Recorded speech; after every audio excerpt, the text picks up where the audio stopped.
let's talk about alleyways. Yes, that's right, alleyways. The way they make you feel, how they impact our lives, the space, the quiet, the mindfulness they can provide, the biodiversity within the landscape, and that space that is often avoided.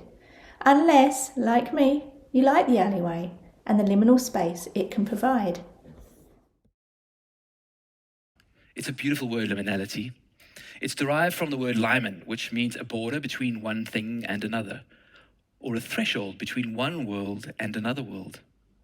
Liminality is a state of temporary liberation from the expectations and norms of everyday life, ripe with a potential transformation, shedding of the old and a ripening of the new.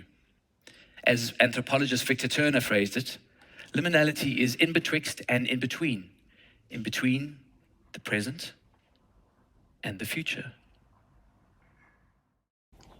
The landscape of the alleyway is quite opposite to how we imagine a landscape. It's narrow, confined, and can be dark and dingy.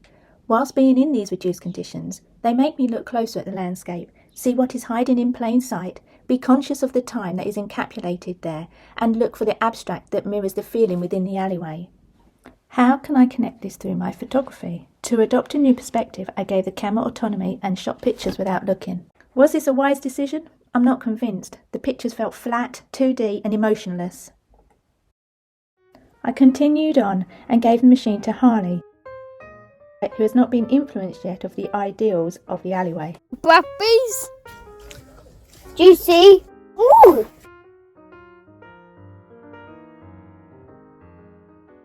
I started to think about similarities to the alleyway, mudflats, doorways, mirrors, and created a small replica to study from a different perspective. I was outside of the area looking in, which was neither here nor there, before or after, now or then. These activities prompted me to review John Berger's methodologies and ideas on how to see, as well as his theories on how social contents informs composition. The alleyway still plays a central role in modern pop culture, with reference to it in the Harry Potter books and film series, but sadly, the alleyway is in decline. It represents a shrinking area. Amid the consumption of land, property and social standing, wealth has been generated by prosperity, which has made vehicles a requirement of life. Since parking is frequently needed at the front of the house, the alley at the rear is rendered useless and in turn denies a sense of neighbourhood, community and attachment. Sustainability is a dominant debate subject right now, and every one of us is being urged to do what we can, such as embrace an organic wild nature space in our gardens, parks and allotments for wild flora that will attract many bees, insects and critters to flourish in. By eliminating the alleyway, we are eliminating this wild area, where nature may coexist peacefully with us and we are able to enjoy it.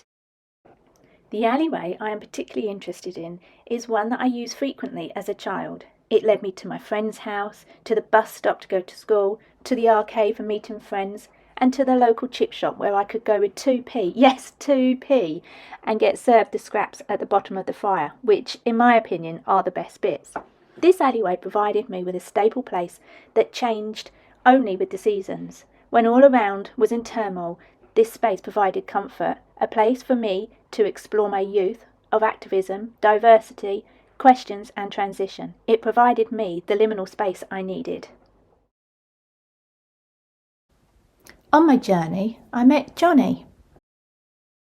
The joys of the alleyway was not knowing where it was going to come out, and it seemed to cross roads and then come forward, and it had an effect of darkness but light at the end of the tunnel. It had creativity. It's something I will never forget. Johnny's excitement about finding the alleyway on that particular day and talking to me made me think about landscape. And landscape can tell us a lot about a culture. It can reveal aspects of the past, where we're from, how culture has changed, and it can also reveal contemporary circumstances and the values that we hold today as a society. And the beauty of reading the landscape is that it is available to each and every one of us to read and to learn from, if we just know a few things to look for. But first, what's the value of reading the landscape? Well, one, we live in it. right? The big box stores, the small locally owned stores, the suburbs, the sidewalks, the streets, they're all part of the landscape and guide us in our day-to-day living. For places and the processes that go into creating those places, the people who are involved, the labor that's involved, and then knowing that there are individual and community stories that surround each and every landscape. I realised the methodologies and concepts of psychogeography were heavily imprinted on my practice, and the environment was impacting my behaviour and mindset. Take a stroll around the area to get a feel for the space and its boundaries, internal stories, memories, and ultimately time.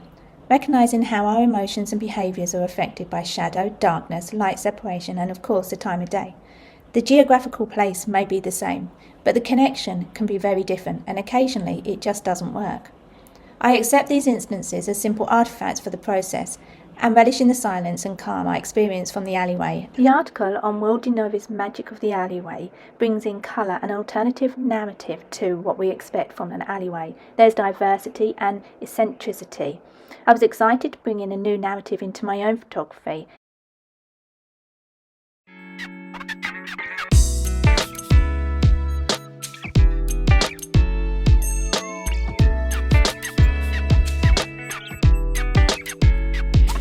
Environments have huge impacts on our behaviors.